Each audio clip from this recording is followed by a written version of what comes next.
Agora, né, chegou a hora da gente receber ele, nosso querido André Machado, CEO do Projeto 10%, chegando aqui na nossa programação. Bom dia novamente, né, André? Falei bom dia para ele aqui no chat, agora bom dia ao vivo, seja bem-vindo. Bom dia, Paula, bom dia, Débora, bom dia, Felipe, bom dia a todos vocês aí que acompanham o BMC diariamente, galera. Obrigada, André. Não tem como não falar, né? Não começar sobre este assunto. Até afinal, estava olhando aqui. Débora trouxe um panorama do mercado. Dólar e juros, né? Agora estão subindo aí com esse mercado aguardando mais detalhes, vamos dizer assim, sobre essa reoneração dos combustíveis. Ontem, inclusive, a gente viu uma reação ali do mercado. O investidor está tentando entender mais como vai realmente acontecer essa reoneração. A notícia acabou ontem ajudando ali a derrubar um pouco, né? Trouxe uma queda para o Ibovespa, mas acabou ali, de certa forma, sendo, né, vista bem pelo mercado, mas ainda traz incertezas de como deve ser, né, toda essa reoneração. O Haddad falou que a Petrobras poderia compensar esse impacto, né, da volta dos impostos com o preço, né, dos combustíveis sendo praticados acima, né, fora do país, mas reforçou que o PPI vai ser respeitado, né, não vai ser alterado. Mas eu queria entender sua visão, né, sua leitura sobre este cenário, né, em relação à reoneração dos combustíveis e o impacto disso para o mercado. Bom, como grafista, eu aprendi nesses 20 anos, né, a acreditar na regra pétrea, basilar da análise técnica, que é a teoria de Dow, do Charles Dow, né, teoria desenvolvida por ele no século XIX e que, entre os trabalhos que ele desenvolveu na época, né, a newsletter dele sobre análise do mercado deu origem ao Wall Street Journal. A necessidade de um índice bursátil deu origem ao Dow Jones Industrial Average, criado em 1896. Então, a regra pétrea diz o seguinte: o preço desconta tudo, né? Só que nesses 20 anos eu aprendi não, aprendi, mas também tive a necessidade de, apesar de ser desnecessário para um trader ou um investidor técnico, eu tive a necessidade de juntar as peças, né, de entender por que, por exemplo, os 4 mercados têm correlações, né, mercado de juros, de câmbio, de commodities, de ações, por como a macroeconomia afeta esses mercados. Então eu aprendi a construir o racional por trás desse o preço desconta tudo, né? Eu nunca aceitei simplesmente o dogma, o preço desconta tudo e vamos lá. No final, é o que eu faço há 20 anos, mas eu queria saber o que está por trás desse desconta tudo. Então, o que aconteceu? No Ibov, eu vou começar a compartilhar com vocês agora.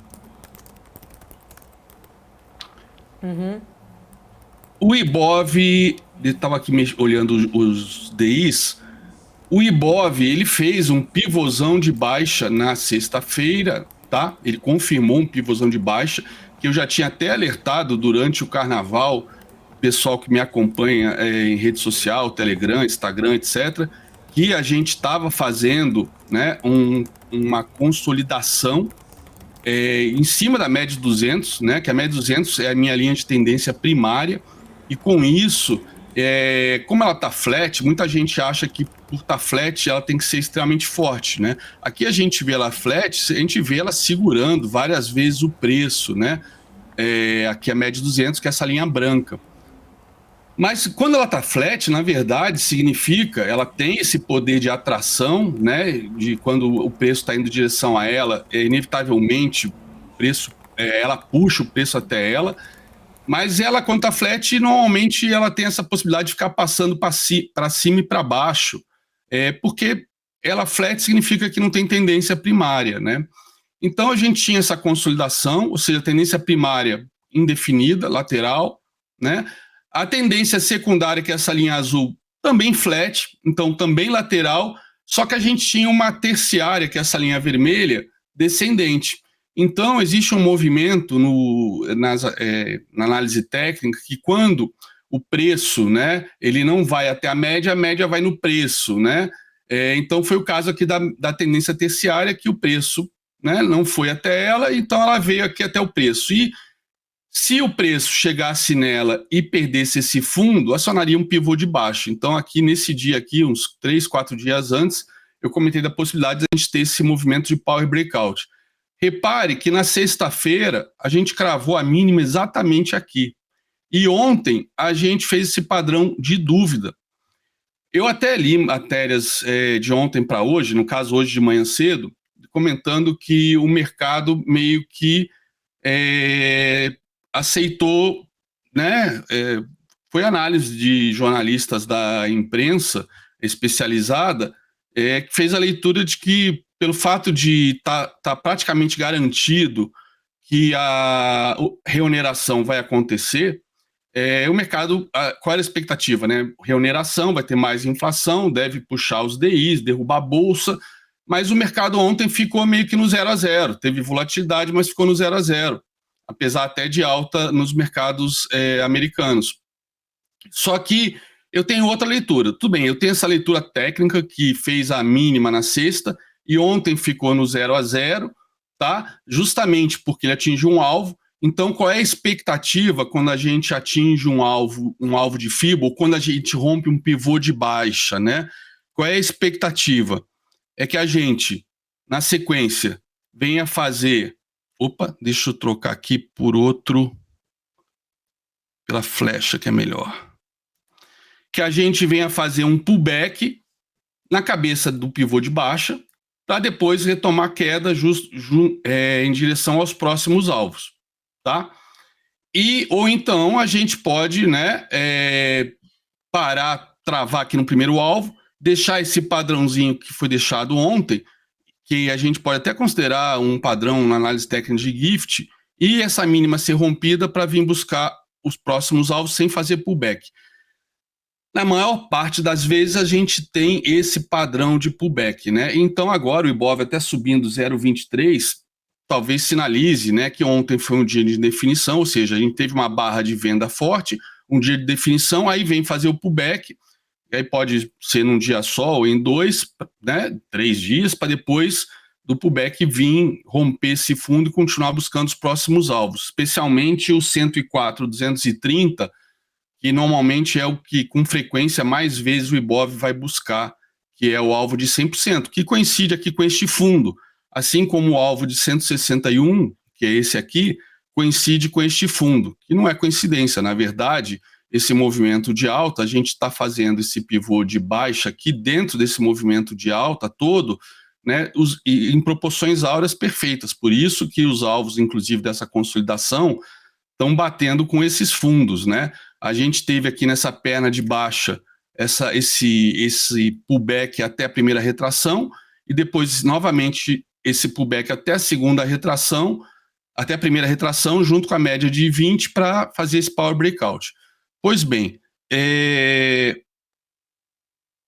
o que eu quero comentar com vocês? Por que ontem a gente talvez tenha ficado nesse padrão aqui de indefinição e o mercado não, a imprensa especializada, alguns analistas comentaram, o mercado absorveu bem a reoneração, porque vai ser compensado por conta de 8% mais ou menos que a gente tem de gordura aí, por conta do PPI, que teria o preço do combustível estaria acima do praticado de mercado, então daria para dar um desconto na refinaria e com isso atenuaria esse preço, ou seja, fizeram uma série de análises nesse sentido, que o mercado estaria aceitando bem a reoneração. Eu olhando esse padrão aqui, né, de dúvida, onde a gente tem uma máxima e uma mínima longe do fechamento, né, e um fechamento praticamente no valor de abertura, uma ligeira queda, o que eu entendo? O mercado estava em dúvida, então ele não aceitou bem. Na verdade, a minha opinião é que o mercado ainda está, talvez, apostando, né, que apesar do Haddad ter bastante influência, força aí com o Lula, mas a ala política do governo, né, a presidente do PT, enfim, a ala política, outros ministros, ainda consigam até o final do dia de hoje vencer essa batalha e evitar a reoneração. Então, esse padrão de dúvida talvez seja o mercado esperando a definição. apesar de, inclusive, ontem à noite ter sido confirmado pelo Haddad que vai ter a reoneração, mas foi ontem à noite, né? Então o mercado já estava fechado. Acho que se não acontecer a reoneração, vai ser uma derrota muito grande, porque ele deixou claro que vai acontecer. Mas os políticos estão em cima disso, né? Qual é o efeito dessa reoneração? Seria mais inflação, obviamente, um país que tudo é transportado por caminhão, né? Em péssimas estradas ainda por cima, caminhões ainda por cima velhos, né? Que consomem diesel. Isso aí é óbvio, isso traz mais inflação. E aí, nesse momento, né, Ibov segue subindo, já vai para 0,5% de alta, mas enquanto não passar essa máxima e essa mínima, eu ainda acredito, né, isso é análise técnica, que a gente fica na dependência aí de alguma informação vinda de Brasília para saber se a gente vai fazer o restinho do pullback, né, ou se a gente retrocede e rompe essa mínima aqui, né, para ir em direção ao segundo alvo. Ou seja, né, aquilo que muita gente que não é analista técnico fala, esse analista fala que pode subir, pode descer, ou seja, não sabe nada. Não, nesse momento, depois de um dia de indefinição, não é que eu não sei o que vai acontecer, eu não sei o que vai acontecer hoje, mas pelo gráfico, né, e aí usando agora as correlações com outros mercados, eu tenho convicção absoluta de que a gente vai continuar buscando os alvos de baixa, né, nos próximos dias. A questão é se hoje a gente continua ganhando fôlego para fazer esse pullback, que é plenamente o mais provável. E aí, o que estaria por trás disso? O mercado aceitando essa reoneração, né? Ou, em último caso, se a ala política do governo prevalecer, o mercado vai, não vai, isso é bom porque vai pressionar menos a inflação. Não sei, um ministro da economia fraco, acho que assusta o mercado, né? Deixa a sensação de que a ala política aí sim vai deitar e rolar, né? A gente já viu o Mercadante, presidente do BNDES, dizendo que vai fazer um seminário, etc., e sugerir pontos para o arcabouço fiscal. Ele não tem nada que sugerir porra nenhuma. Ele tem que cuidar lá de crédito para empresas micro, pequena, grandes, médias, enfim, campeões nacionais, países amigos com ditadores para desvio de dinheiro. Ele tem que cuidar disso, que já é muita coisa para ele fazer. Então, cabe a ele falar de arcabouço fiscal, né? Mas estamos aí com 2 meses de governo e ainda não está claro o quanto o Fernando Haddad vai conseguir caminhar nessa corda bamba de desenvolver o social, mas ao mesmo tempo ele sabe, apesar de ter colado na prova de economia, ele sabe, deve saber, imagino eu, pelo menos deve ter acesso ao Wikipedia pelo Google, né? Saber que a questão fiscal é super importante tá rompendo a máxima, né? Isso deixa, né, esse cenário de pullback mais favorável, mais próximo, mais certo, né? Então, essa reoneração, que é o grande debate atual, eu acho que ela provoca esses movimentos, né? Mas assim dá para a gente interpretar, dá para a gente trabalhar, somente quem é trader ou swing trader. Agora, para longo prazo, parece que caiu a ficha de todo mundo, né, com relação ao Fed, quando saiu o PCE semana passada, né, aquilo que eu venho falando desde o ano passado, desde antes do Fed começar a aumentar, é que não tem como controlar a inflação sem causar recessão. A própria Janet Yellen, a secretária do Tesouro, quem sou eu para dizer que ela estava errada, mas ela estava errada quando ela disse que na último payroll, que um país que gera 500 mil empregos, né, está longe de entrar em recessão. E aí foi aquilo que eu trouxe até para vocês por 2 semanas consecutivas, um estudo aí desde os anos 40 até agora, então estamos falando aí de 70, 80 anos, de, em todas as situações que os Estados Unidos estava em pleno emprego, no patamar que está agora, inclusive algumas vezes até um cenário melhor, né, 2,8% de desemprego, 3% de desemprego, 3,2% de desemprego, agora está em 3,4%, se eu não me engano, e que não é porque está em pleno emprego que não vai ter recessão. Justamente porque estava em pleno emprego naquele momento, os juros tiveram que ser aumentados e a recessão veio. E aí tem até uma média de quanto tempo levou para essa recessão vir. 7 meses, 10 meses, 11 meses. Ontem, o pessoal já começou, os analistas gringos já começaram a falar que deve vir no segundo trimestre agora.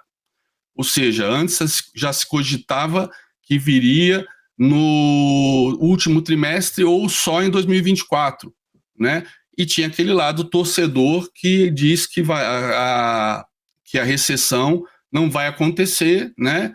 O próprio Warren Buffett comentou, não aposte contra os Estados Unidos. Realmente, concordo, não devemos apostar contra os Estados Unidos, mas ciclos de expansão e recessão acontecem há 200 anos, né? 250 anos desde a independência americana. Expansões proporcionadas por tecnologia, como máquina a vapor, depois ferrovias, e depois vem a bolha e estoura, e aí começa de novo um novo ciclo de alta, e tivemos isso em 29, tivemos isso em 87, tivemos isso em 2000, em 2008, íamos ter isso de qualquer maneira na minha convicção e pelos meus estudos em 2020, como eu falei em dezembro de 2019, veio o Covid e antecipou, acelerou isso, porque estava em vias daquilo acontecer entre janeiro e fevereiro, né? Aconteceu em fevereiro, então, graças ao Covid, mas na minha opinião viria uma correção anyway, porque estava acontecendo os aumentos de juros já naquela época. Os aumentos de juros estão vindo, a inflação está longe de arrefecer, pelo contrário, ela se mostrou mais forte. O pior cenário foi o cenário que até foi, de certa maneira, contemplado pelo próprio Jerome Powell, né? Numa não sei se foi na penúltima reunião do FONC, ou numa entrevista dessas que ele dá, comentando que havia um receio de que essa redução da inflação fosse transitória. Não a inflação fosse transitória como ele acreditava no primeiro semestre do ano passado. Quando caiu a ficha no segundo semestre do ano passado, começou a aumentar os juros, né? E aí essa melhora na inflação que a gente teve nos últimos 3 meses, outubro, novembro, dezembro, essa melhora que podia ser transitória, ele deixou isso claro. E aí o mercado está apostando contra o Fed, né? A gente viu aqui, por exemplo, na sexta-feira, o S&P 500, né, cravou a mínima na média de 200, né, e voltou.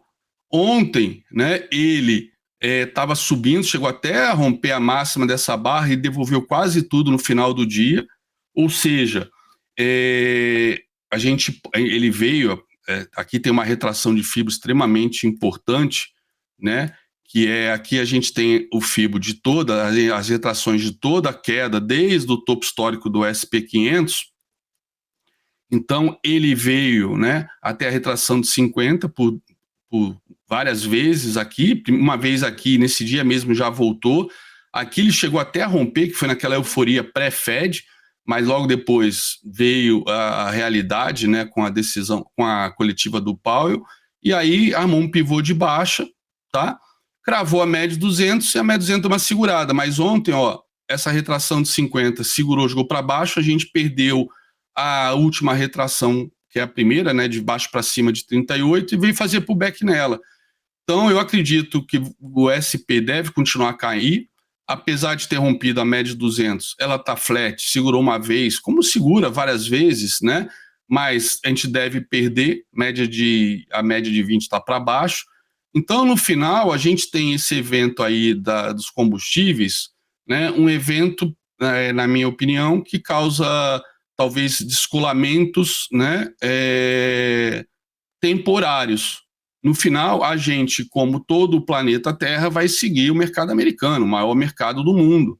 E a gente já vê agora um monte de analistas falando aí de taxa de juros acima até de 6%, né? Alguns já estão aumentando aí para 5,50, etc., mas já tem alguns mais corajosos falando de 6.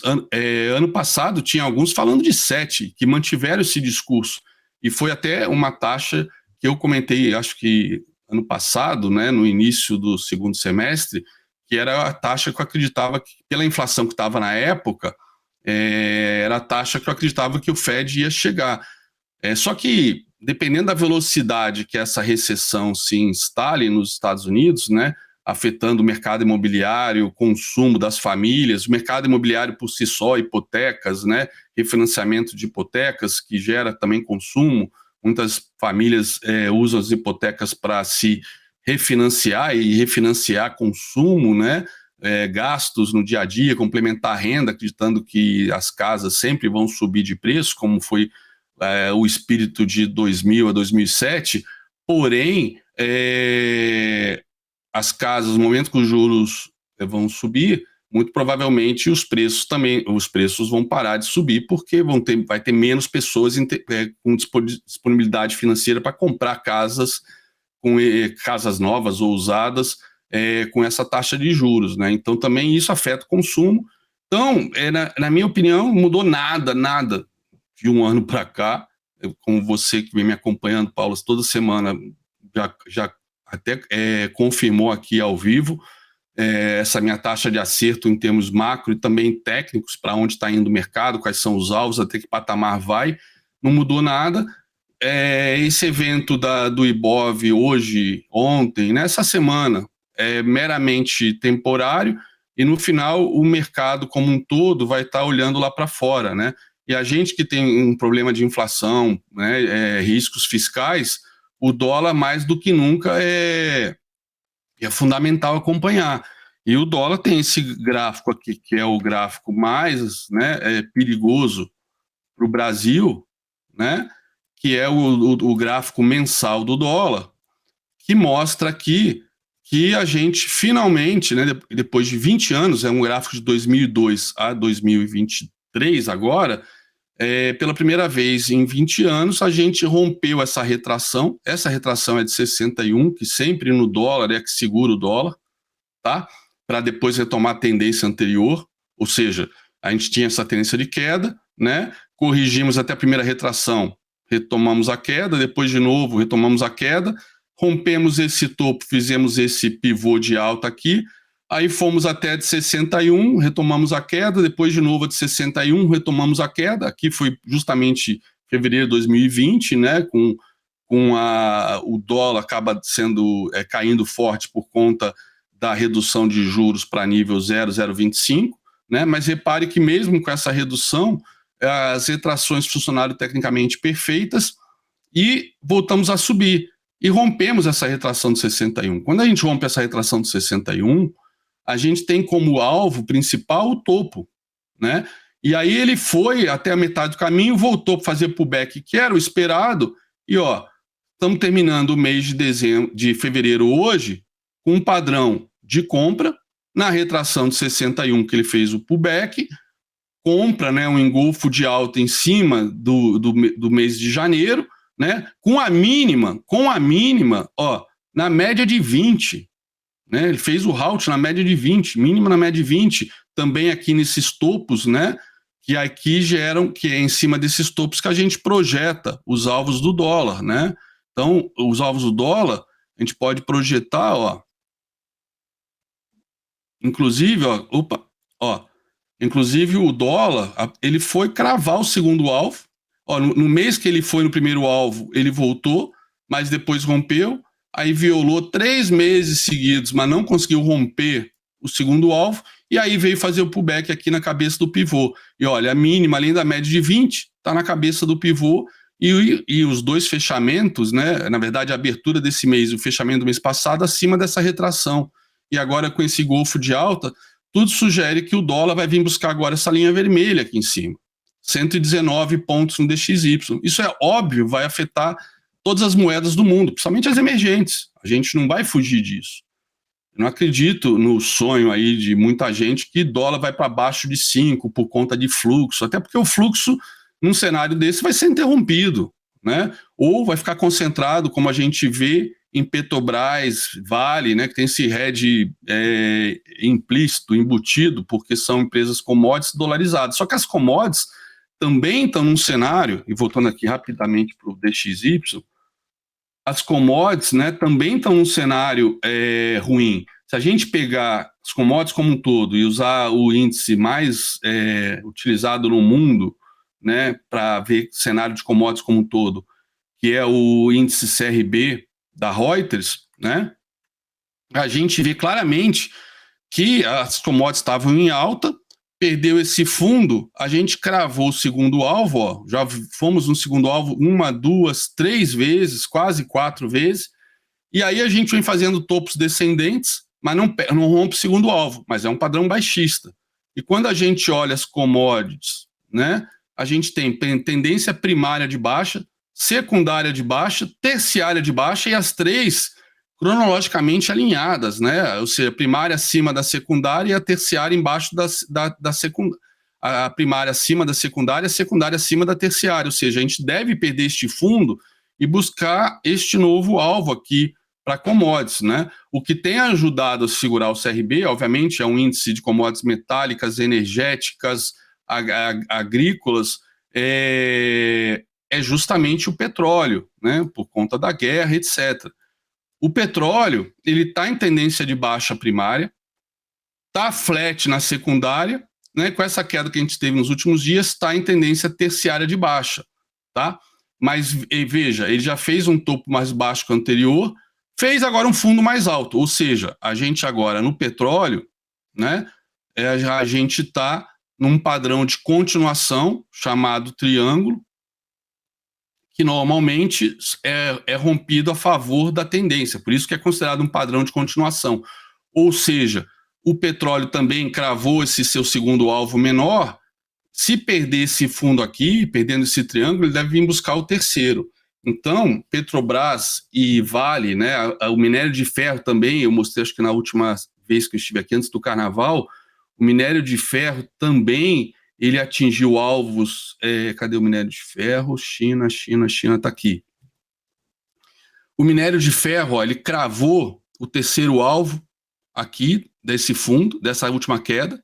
Ó, ele cravou o primeiro alvo, aí depois rompeu o segundo, fez um pullback, depois fez outro pullback aqui no segundo e foi lá cravar o terceiro. No mesmo dia que cravou o terceiro, já voltou com força. E além de ter cravado o terceiro, ele também cravou a última retração, a de 61,8, né?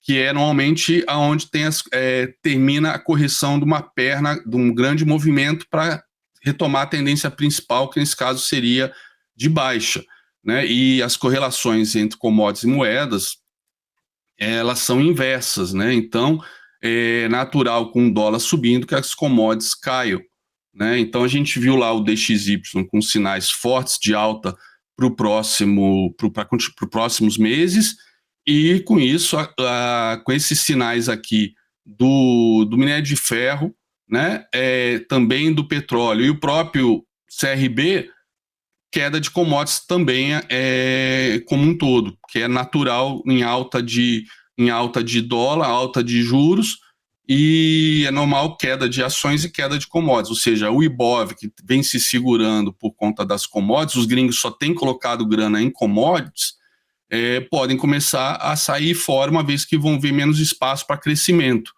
né? E a China, que é nosso maior parceiro comercial, ó, a China, ela veio até a retração de 50, que, como eu falei para o Ibov, para o SP, é normalmente a retração onde os índices costumam ir, e depois voltam para a tendência anterior.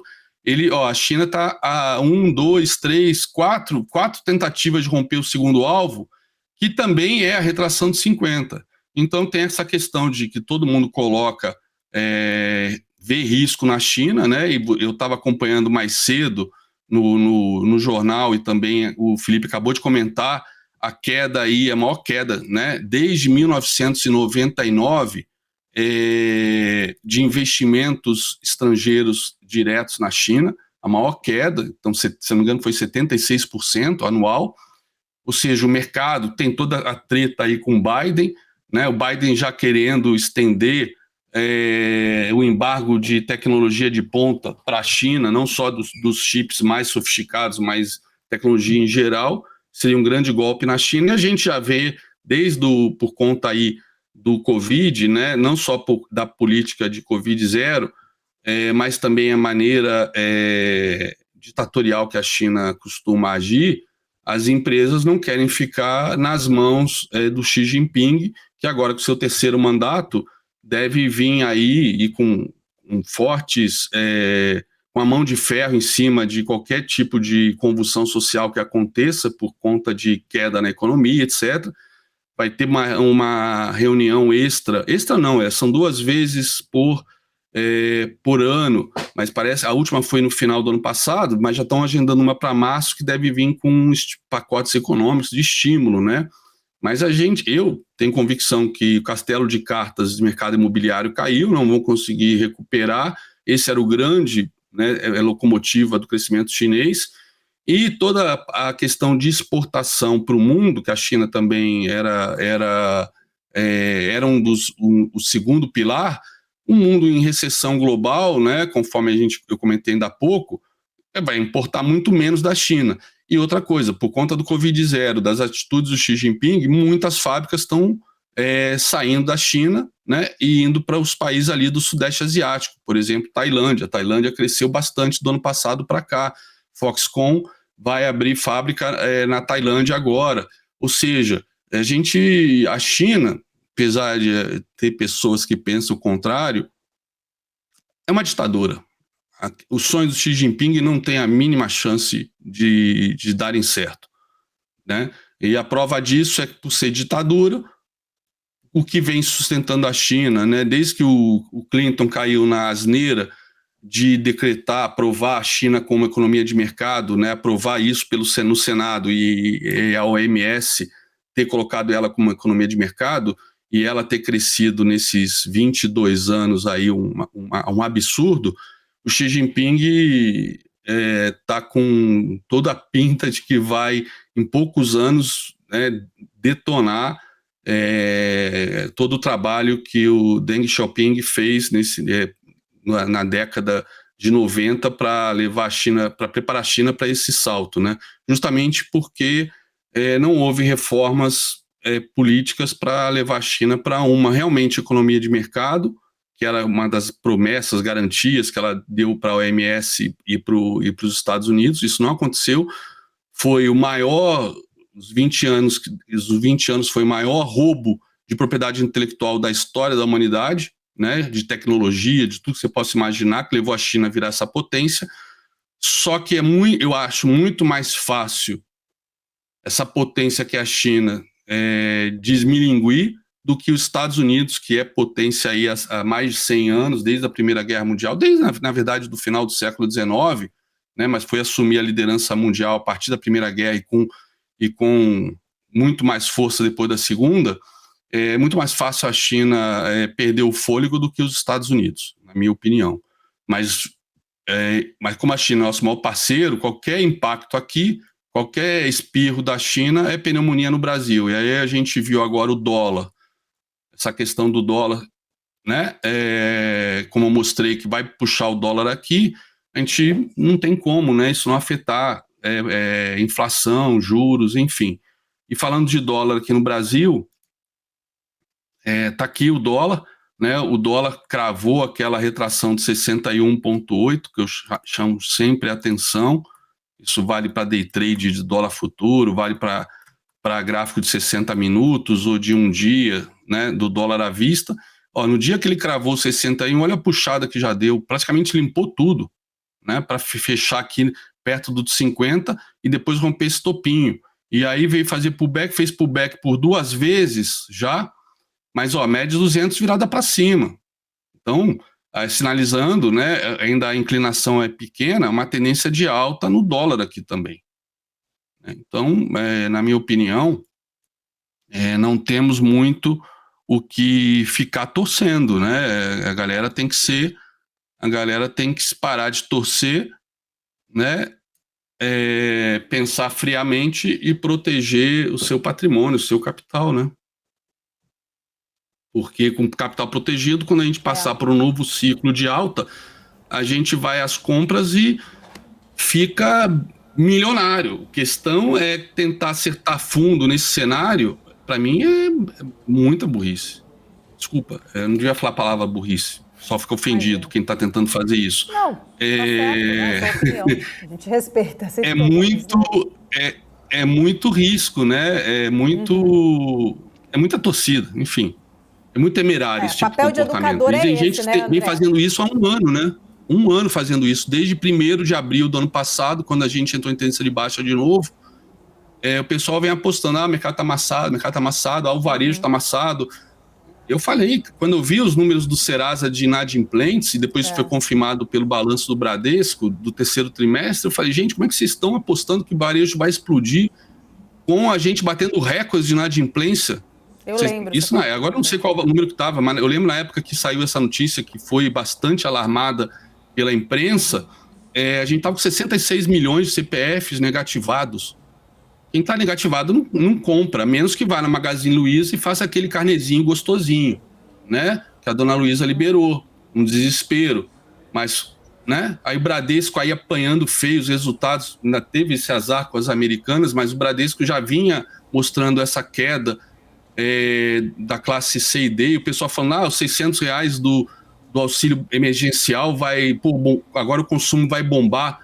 Gente, quem está endividado, R$600 vai pagar dívida, não vai fazer compras, não vai trocar geladeira, comprar televisão nova para a Copa, que isso? Na minha opinião, é muita torcida, parece que o mercado só pode subir, a gente sabe que não é assim, ele sobe e desce ao longo, são ciclos na história, então a gente tem que saber ter paciência para quando terminar um ciclo desse, a gente entrar, mas o mercado vai dar esses sinais, tentar acertar fundo é muito temerário, é muito amadorismo o pessoal aí do varejo sobre isso, e me né? acompanha. Afinal, é questão educacional, né, André? Muito importante isso, né? Exatamente. E graças a Deus vocês estão sempre...